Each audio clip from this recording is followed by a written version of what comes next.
Welcome to today's episode of ACIT's ProPod, ACIT's first podcast dedicated to the sports that are loved by the students at the Atlantic County Institute of Technology. Today, our goal is simple. Take a deep dive into Super Bowl 57, analyze how each team can claim victory, and we'll pick our winners. My name is Brian, and once again, I'm joined by our team of student football analysts, Xzavior, Jaden, and Ryan. So how are we feeling on Super Bowl week? Nervous? Nervous. Somewhat? Yeah. Somewhat. I have no reason to feel nervous. Well, yeah, you're not in the playoffs anymore. Yeah, so I guess I'll apologize to our listeners in advance. It's been very hard for me to put my heart aside at this point.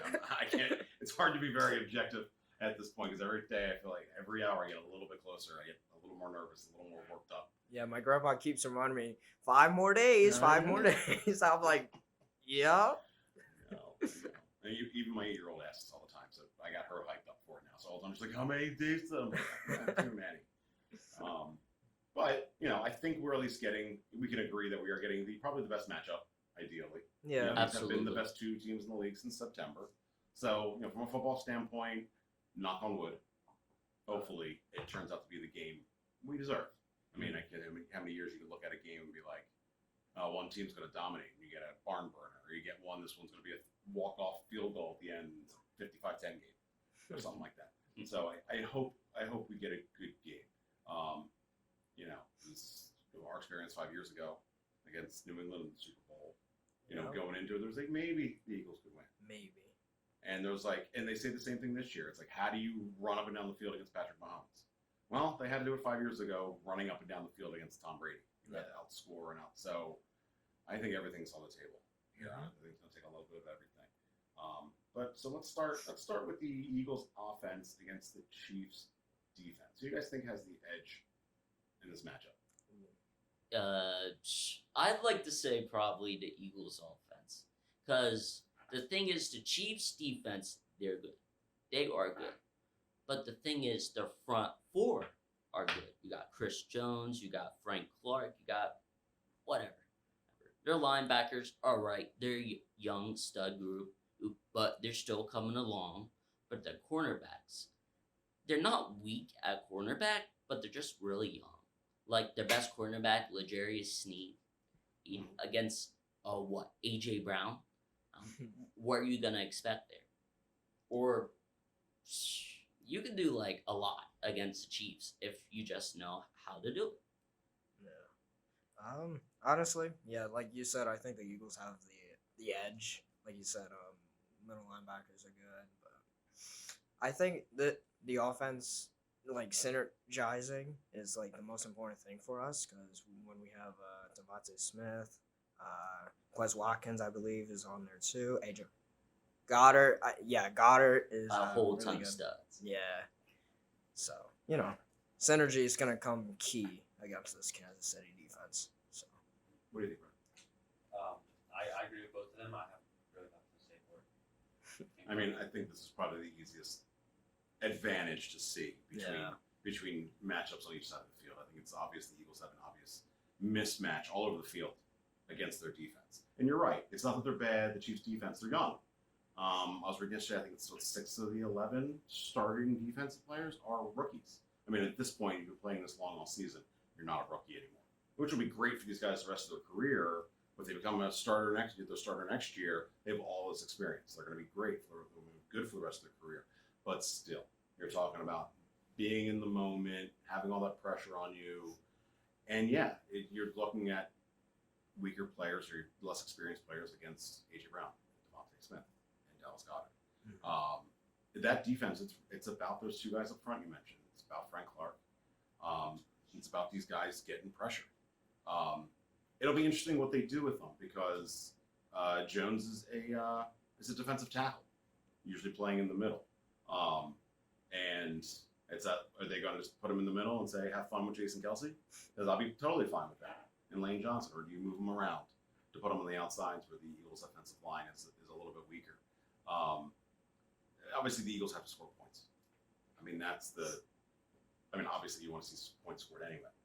But the scariest thing is when number 15 in red has the ball, and he can score at any time. I mean, I'm not comfortable if he gets the ball at his own 5-yard line or he's got the 50-yard line. It's scary either way. They can score before you blink. So I think the most important thing is that Eagles offensive line needs to run. They need to run the ball. Yeah. They need to get the. I mean, if they can, we usually say some teams will pull things out of the hat. You go all the way to the back of your playbook in the Super Bowl and you get crazy.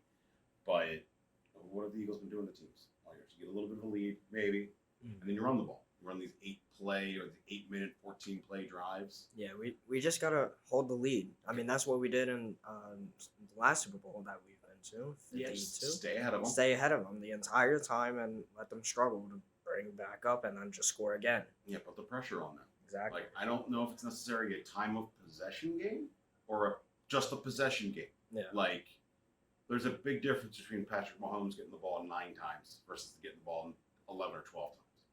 Yeah. That's 3 extra possessions, that's 3 extra touchdowns.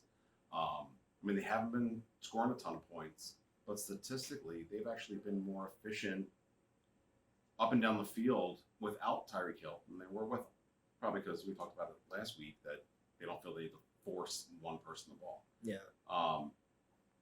So I think it's important that the Eagles just need to be consistent. You got to avoid 3 and outs. You got to score early. You got to put the pressure on them, because if it goes the opposite way, and then all of a sudden, the idea is you want Jalen Hurts to throw the ball to score. You don't want him not to throw the ball to come back. Yeah. You want them to be able to run the ball at will. I mean, I think that's the key. How many points do you think it'll take? I mean, if you had to put a number on what do you think the Eagles need to score to at least put a scare in, or like they hit this number, they'll be all right. 17 points is enough. I don't think 24 points is enough for this team. I think if you hit the 30s, you're there. That's your best chance. I mean, I don't see this as a 2017 game. I say that now. Someone's walking off a field goal, 2017 win.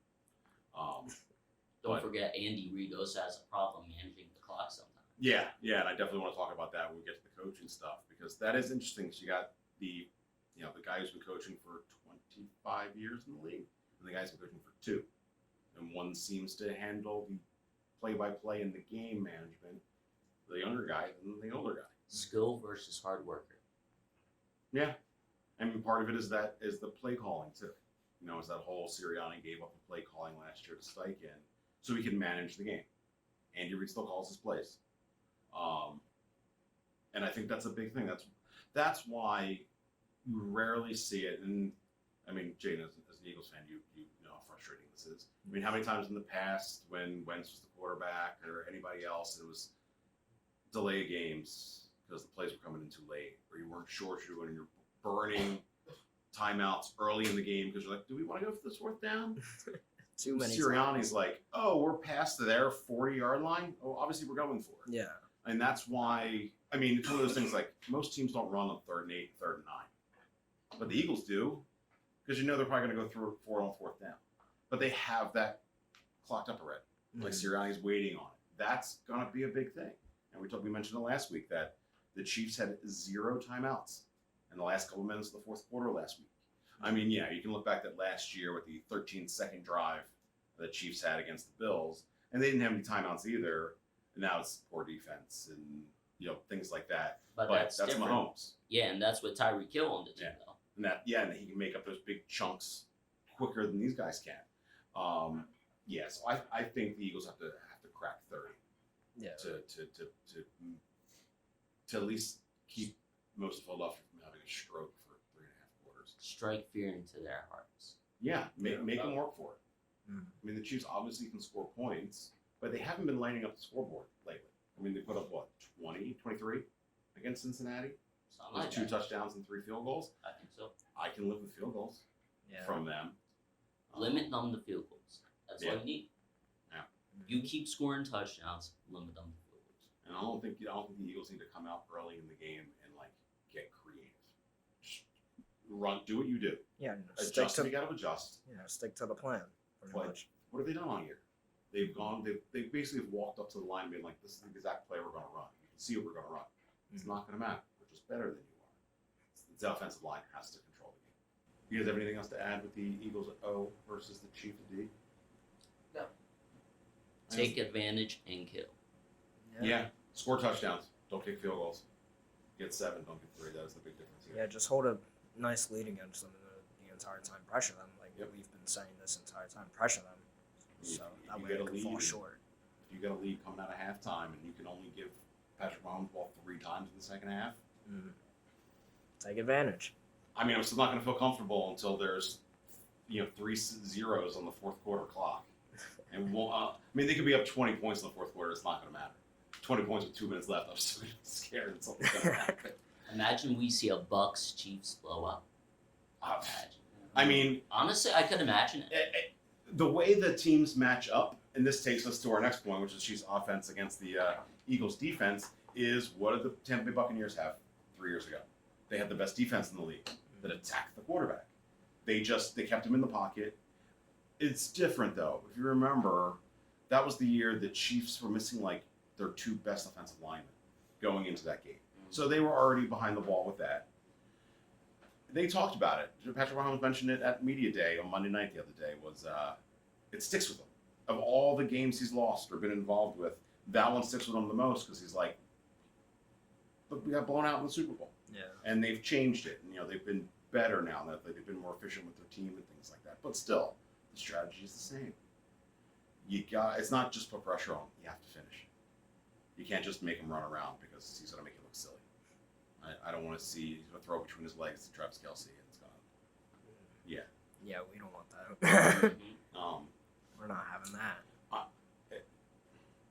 I mean, I would think the matchup in this, if you're looking at pure crew versus crew, 11 versus 11, I might say the Eagles defense because of the line, and they have had the number 1 pass offense or pass defense, but Obviously, it's Kelce, yeah. Mahomes. Yeah, and Mahomes, yeah. He's the greatest quarterback I've ever ever seen. He's only 27. He's just getting started, and he's amazing. So I call him the unicorn. So he is magical, and that's the thing. It's like no matter how good the Eagles defense could be, Mahomes needs to do 1 or 2 Mahomes-like things, and it's like all our dreams come crashing down. Yeah. Mhm. I mean, are there any other mismatches on the offense and the defense? Kelsey getting in between the zones. Yeah, and the 2 of them together have some unspoken bond. Yeah. Like when a play breaks down, they know what they want to do. It's amazing.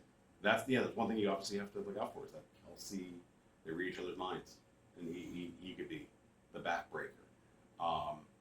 Andy Reid is known for his screens, the short passes, his West Coast offense. I mean, the best way to neutralize a great pass rush is to get rid of the ball.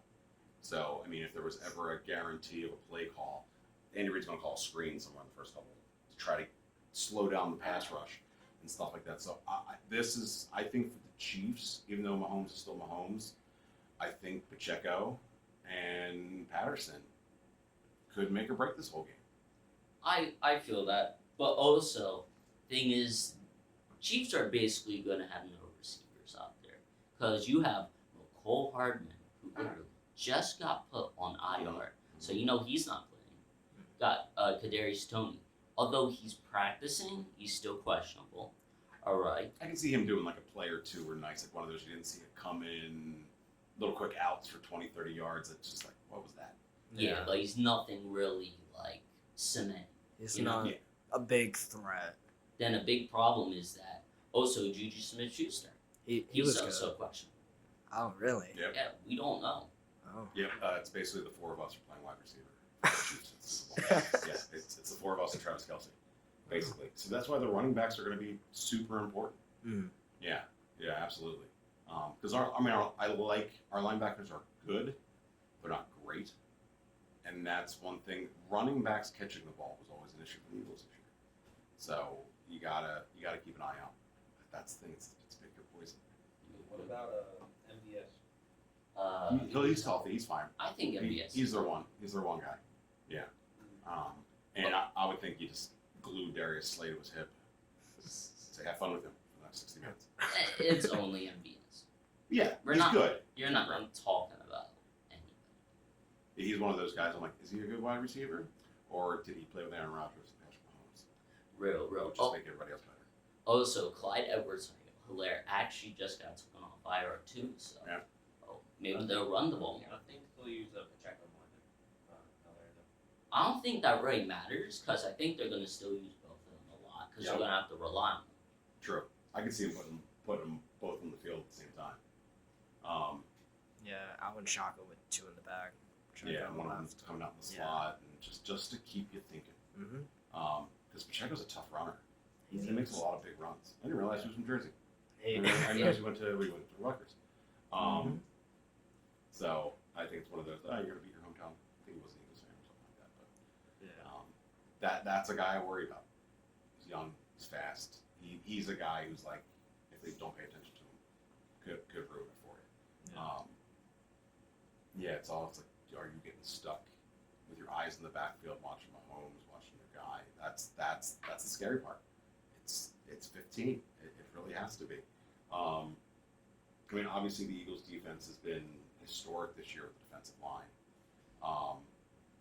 Hassan Reddick, he has to continue doing what he's been doing. Yeah, he's got a lot of sacks this year. Yep. And you got to keep in mind that it's like you're not going against the Niners guys who are not mobile. You know, even if it was Jimmy G or whatever, you could get right to them. Mahomes is going to slip you if you're trying to get right to him and things like that. And it's not you're not worried about Mahomes breaking out runs. You're worried about just because you see him, his eyes are always up. He's looking at the line. He's looking to pass the ball. Can you just keep an eye on him? Yeah, it's the scariest thing in the world. Yeah, I think they're preparing for a pass rush just in the event, kind of like the Buccaneers Super Bowl. Yeah. How they were pushing. I think that's what they're somewhat planning. Like, just get ready for that, and then just break off with a big run, pass, or So that's what I'm thinking that they're gonna do. Yeah, and I think the first half. I mean, obviously the first half is a huge part of the game, but if the Eagles can stay close to the Chiefs, or at least it's a one possession game at least. Yeah. The depth. That's where the depth of the Eagles can come in. Late in the game, and you've seen this. The Eagles throw the ball early. They're known to throw the ball up early in the game. They want to get points. They want to get A.J. Brown in the end zone, go up 10, 14 points, and then run the ball. And then as a team gets tired and they don't have the depth on the defensive line that like your team has, and your offensive line can just run it down the throat, that's it. But that's saying you have a lead on the Chiefs late in the game. I don't know if any of you guys heard the stat floating around over the last week. They said of the 93 games that Patrick Mahomes has started in his pro career, including the playoffs, he has had a lead or been within one possession, 8 points, in 90 of them. Oh. There's only been 3 games in his pro career where he's had a bigger than an 8-point deficit going into in the fourth quarter of a game. And that was the Super Bowl against Tampa Bay. That was one. And one was like a game against the Raiders like 2 years ago. They got blown out. And the third one I can't remember. But that's mind-boggling. Yeah, that's a crazy I mean, they stat. lost 3 games this year by a combined 8 points. Sheesh. You start thinking about that kind of stuff, and you're like, okay, I gotta make sure I grow my nails a lot longer in the next 4 days, Yeah. so I can have something to rip them off on some of the nights I bite through them. But that's amazing. That's an amazing stat. And like they are in every game. Hopefully, I mean that's the thing you gotta. That's I don't know what to say about it. What do you do about that? Hopefully this game isn't part of that stat. True. Hopefully it's not. All right. Let's switch over to the coaching matchup. We have the Hall of Fame matchup, I guess, of Hall of Famer eventual Andy Reid against second-year coach Nick Sirianni of the Philadelphia Eagles. I mean, if who do you guys think would be better in this game? We mentioned it a little bit a few minutes ago. They're both good at different things. Like if you were on your team, who would you if you would pick one? Who would you pick to coach your team in this game? Agreed. Yep. He has way more experience, obviously. First thing. And I just feel like he's better against Sirianni. But also, Andy Reid, he's just so good and so experienced that he doesn't need to do much to strike fear into their opponents' hearts and take that lead. Yeah. He knows how to run the system. He's been in the league for so long. Not even talking about him just coaching the Eagles. He was actually an assistant coach on the Packers. Yeah, for a long time. Then even before then, he actually played in the NFL. Not long, Mhm. not that successful, but still, he knows what he's doing, and he's gonna come in here and say, "All right, we're gonna have to do something a little bit different," but he's not gonna panic because he knows what to do. He's Andy Reid. You agree with that? I mean, Yeah. yeah. Yeah.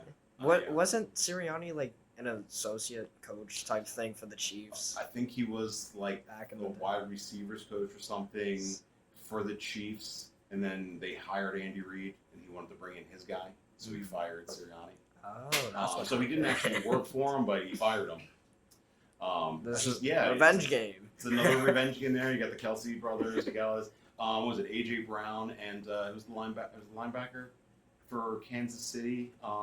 He's injured right now. His name is escaping me. Nick Bolton. I know who you're talking about. They went to high school together. They were on the same team in high school, and things like that. Like there's all these little connections between these teams. Storylines are unfolding. I mean, there's a bar in Center City, Philadelphia. It's a Chiefs bar. It's all Chiefs stuff. It's been there for forever. Yeah. I wonder, I'm like, is there an Eagles bar in Kansas City? I don't know. Wait, isn't it Willie Gay? Willie Gay, yes, that's who it is. Yes, they played on the same high school squad together. So that's cool. I like little things like that. It's cool. The Kelseys are the first brothers who ever played against each other. Brothers have played on the same team before. They're the McCourty twins. The twins were on the Patriots together. And then the head coaches. And then we got the head coaches and the brothers playing coaching against each other in that epic Super Bowl. Yeah, there's a lot of little storylines. So the thing writes itself. Like the drama, hopefully it's just a dramatic game. We're not just looking at the storylines. I don't know if I had to describe it. I would say I'd take Andy Reid from Monday through Saturday, and I'd take Nick Sirianni for the 3 hours on Sunday. if that was an option. Because the one thing I always, and even when Andy was the Eagles coach, I was never one of that guys that needed to go. After 14 years, yeah, I needed different boys. It was time to go. But the blown timeouts and the poor clock management and all that kind of stuff was so frustrating. But I could never argue that his team is prepared. I expect the Chiefs to be completely prepared. They should He's be. going to have that script of 15 plays that's going to go exquisitely well. So don't be surprised if the Chiefs come down and score a touchdown in a heartbeat. Yeah. But then it's where the adjustments come in. And that's where we know that Andy's a little weaker in the time management, making decisions where Sirianni's a little bit stronger. That's why I say for those 3 hours, Sirianni, I think, has proven that he can be that guy. And of course, it scares me a little bit that like when the pressure's on, and now you're in the big moment, and that big moment is there in front of you. Does Sirianni stick to what he's done? If it's 4th and 2 and you're like at midfield, are they going? I'll just get it behind Jalen, let him 600-pound squat his way to a first down, or are they going to go? I don't know. Do we punt the ball because it's Patrick Mahomes? It matters Fake on how punt. the rest of the Chiefs are. Yeah, and it's gonna the first, I say 6-7 minutes of this game of game time are gonna tell us a lot about where it's gonna go. Yeah. If the Eagles come out and look like they did last week and just like, forget it, we're just fourth down, we don't care. Go for broke. Okay, you have an idea of where that might go. But let's catch the ball this time. That I think that's a huge thing too. Just like Andy Reid's gonna call screen early in the game. Sirianni's going to pick. He's going to want to get AJ Brown involved early. Obviously. The game against the Giants, they did the quick slant on the right. The game against the Niners, the quick slant to the left. Are they going to open it up and just bomb it down the field? That has to happen in this game. Yeah. And is it? Jalen was rusty. He missed 3 weeks. Blah blah blah blah. The shoulder's still bothering him. The touch on his ball is not there. Like all season, we watched him scrape the sidelines and drop it in the basket. And now he's 2 weeks in a row overthrowing AJ Brown where he's wide open. Yeah. If you miss that in this game, Can't do that. that's all Chiefs. Yep. Let's just leave it wide open for him. You hit that early, you get 7 points, and the Chiefs are like, oh, all right. But that's why this early in this game you need to make your presence. You need to hit them hard, get them thinking. Yeah. Honestly, if I'm the Eagles, I'm moving around AJ Brown so I have him going up against Trent McDuffie. Yeah. He's a rookie. He's a rookie, smaller. Yeah. AJ Brown will bully him if they throw him on him. Yeah. Yes. Yeah, Yes. that's true. that's why it's like, you know what? Maybe don't get too picky about it. Throw up some 50-50 balls. Let the dude who's bigger and stronger. Dude, AJ Brown can earn his whole $100 million on Sunday. That's it. If he has an epic game on Sunday, walk him the Brinks truck. Just give it to him with cash. Now, done. Like, I'm not concerned about Devontae Smith. I watched him enough now at this point that I don't think it matters who you cover him with. He's going to find a way to get open. He's he's a surgeon, running routes and little things like that. Cutting through. And everybody, I get it. Everybody talks about AJ Brown because he was the big trade. He's bigger, stronger, faster. He signed the big deal. Thank you, Xzavior. But everyone tends to sleep on Devontae a little bit. Again, you're a smaller guy, slim Batman. But he still does his thing. Still does his thing. Well, everyone's focused on AJ Brown. That's the thing. They're all scared of AJ Brown, and then when they're not expecting it, you're gonna throw it to Devonta Smith. What do you think happened with AB and Juju Smith-Schuster? Yep. Now, Juju's a number one, and he doesn't have AB. Because no matter what was going on in AB's brain, no matter how, I want to see AB and Kanye get in a room together. That'd be interesting. I want to see a podcast. He was an amazing football player, and he made Juju better. And now, imagine they still have Tyreek Hill, how much better those other guys would look. They don't. But yeah, that's a big thing. It leaves Goddard open and little things like that. It'll be interesting to see if Andy Reid's going to fall back into his patterns of coaching. See if Sirianni sticks to his game. What he does. Yep. It'll be interesting to know if he's still going to mean mug the camera in front of 100 million. He's going to nod his head like, yeah. He's like, whoa. Sometimes I'm like, if he was the coach of any other team, I would hate him. I'm so glad he's mine, though. All right, if you had to pick a player on each team, whether on offense or defense, who's not an A.J. Brown, who's not Patrick Mahomes, who's not Jalen Hurts, who could be the X factor, who do you think it could be? I'm not even sure, to be honest. Yeah, Jordan Davis. And if they're running the ball and he gets out there, maybe. I don't know. I see them pushing Linval Joseph and Ndamukong Suh into more snaps, just from the experience. I think Jordan Davis doesn't really become a good pro until next year. He's going to have to. There's no way he can afford to keep all these guys in the defense. That's crazy. On offense, I honestly, between Goddard, Devonta Smith, maybe even Gainwell, because we saw like a couple weeks ago, he had a pretty good game. Gainwell looks strong. Yeah, he looks strong. He looks strong, like very calm. He has never looked this confident. Yeah. Like I think they come out and they pound the ball with Sanders early. Obviously, yeah. He's the main guy. Yeah. When the other defense starts getting tired, you gash them with Gainwell. Yeah. Like I wouldn't be surprised if Gainwell scores the last touchdown. He's the Corey Clement of this year. He's that guy who's your rookie, he's a second year guy. No, he might get 5 or 6 touches. He had 12 carries last week, but then again, that game was, you can't really look at things like that from the Niners game. Yeah, the Eagles could have kept trying to put it on them, but they were like, not going to add insult to injury, anger the football gods, like pounding a team to the head. We should have had a scoregami that game. Scoregamis. I agree that I think Gainwell, I think Hassan Reddick is an obvious, easy one, especially on defense with how much he's been wrecking. But I think something like a James Bradbury could be a guy who, if they're forced to throw the ball, who's one of those guys who doesn't do anything too dramatic on the field, but always seems to be in the right spot. Like, who's the guy it was in the 90s Cowboys game. It was one of the defensive backs won MVP because he intercepted. He had like 3 or 4 interceptions in a Super Bowl. Something like that. Like something that's so off the beaten track, like that guy.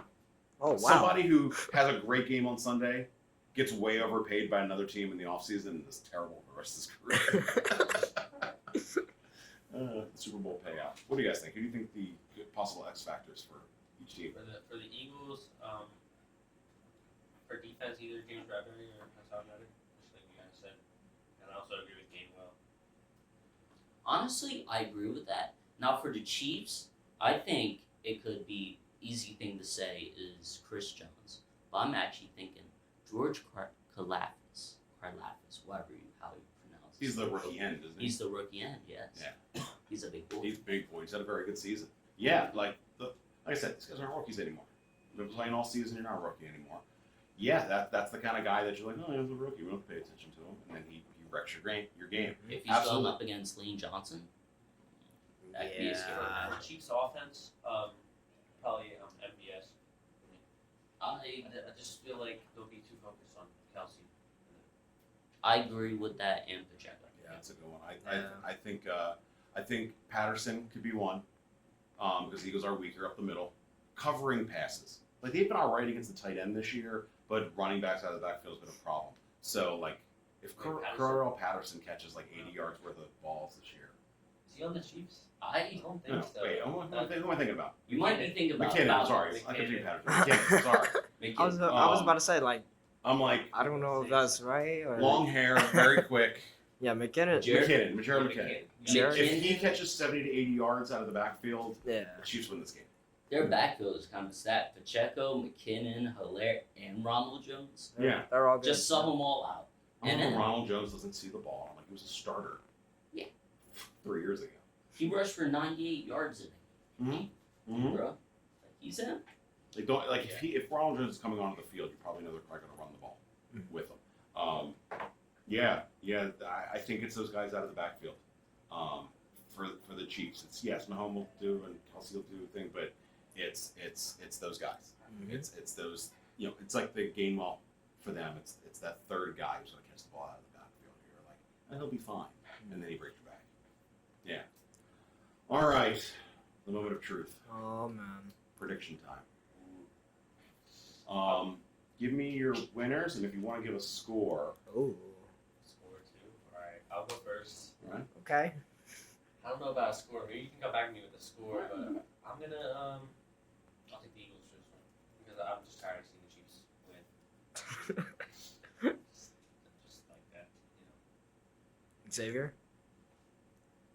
Eagles 33-27. Okay. Obviously, we all know who I'm going with. The Chiefs! I'm kidding. Nah, obviously the Eagles. If I were to say a score, though, this may not be accurate at all, but, like, I want to say week 1 against the Lions, 35-38. I can respect that. Kind of like that, yeah. Yeah, it's going to be those. I keep saying those because obviously I have a lot of things, a lot of pods, even on ESPN now. They talk about the betting now, since it's such a big thing. But like the those props where it's like the over under, and like you can tell by the pattern of it. Like most Super Bowls go the under because it's a defensive game, and everyone's like risks blah blah blah. And I'm like, yeah, no, these two teams are going to go ping ponging up and down the field. I'm sorry. Yep. Besides the Rams and Patriots. We don't talk about that at Super Bowl. Oh. That was pain. Oh, that was. Oh, that Yeah. was pain. First half. Yeah, that was rough. What was it? 3-0? 13-3. Yep. Yeah, it was Yeah. 3-0 for a Final while. Oh my god, Yeah. that was so sad to watch. I'm like, can I go home? Like, I was at my grandma's house watching that game. I'm like, Ma, can we just go home? Like, this game's boring. Yeah. We know who I'm picking. Yeah. I picked him in September. They're my team to win the Super Bowl all year. It's not very often you get to pick the team that's going to win, and it's actually your own team, but I'm going to stick with the Birds. And I'm actually going to go 38-21. Oh, I can okay. respect that. The confidence is real. Confidence is real. I'm going to keep the confidence going. Even though part of me, when I say it out loud, my heart skipped a beat and was like, don't be an idiot. But Time to curse the Eagles. it's like, you know what? I feel like if I go soft now, Mhm. and I go like, it's going to be a 24-21 game or something like that, and it's going to be I'm like, I feel like I'm defeating everything that I've watched this entire season. No. Like, yeah, it's weird for Philadelphia fans to be this confident going into it, but we've watched them all year.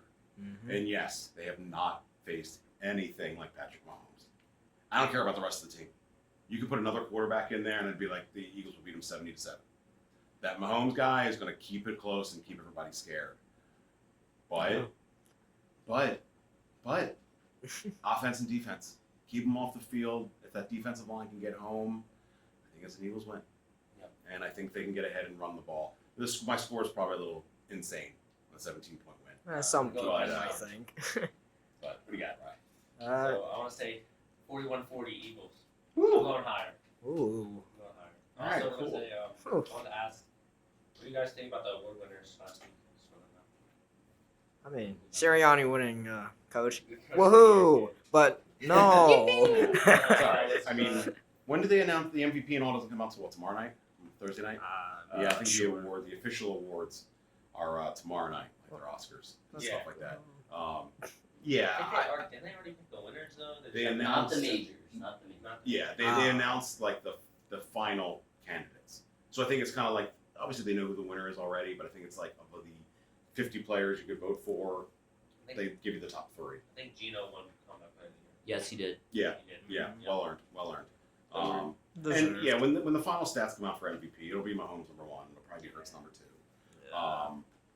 It'll be interesting who wins MVP in the game because I think it's something like the votes have to be in like before the 2-minute warning of the fourth quarter or something. It'll like be that. Rob Gronkowski kicking the field goal for 3 points, making the Eagles win. There we go. Did you see what he said? Something like if he kicks the field goal, I forget what team he was talking to. Like he'd go and sign there. Was it Denver? New Orleans or something like that. Like if I kick the field goal and it goes in, I'm gonna come back and play for 3 years. I don't see the relation here, but you Gronk, keep on rocking. Mm-hmm. Just don't let you drop He's the a rock analysis star. table yet. Yeah. But anyway, anything else you guys want to add before we wrap up the show and you're ready for the big game itself? Super Bowl MVP. Well, if we're going with the Eagles winning, Jalen Hurts.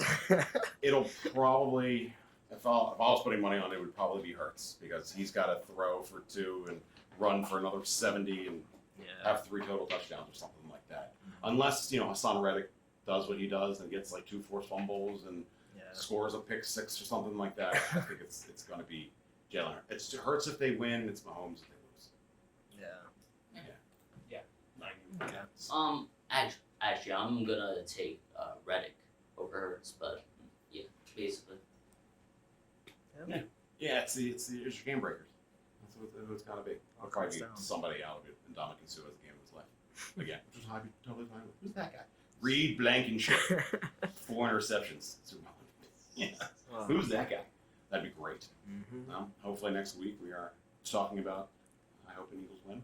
If not, we will be back next week to talk about, one thing before we go. What do you guys, what's your favorite food? Game day food. Nachos. Oh, it's Nachos? Easy. I'm a wings guy. it's been. Wings, I'm a yeah, wings guy. same. Yeah, I don't know. Tacos, wings. I mean, I could go around. All the I'd above. eat anything, honestly. Get the Eagles box at McDonald's. Actually, nah. Ew. Nah. You gonna get home, microwave that? That's gonna be nasty. Respect your insides. Yeah. Well, next week we'll review the Super Bowl results, discuss the biggest plays, moments, and favorite commercials from the broadcast. On behalf of Jaden, Xzavior, and Ryan, I'm Brian. We'll talk to you guys next week. Go Birds. Flag will fly.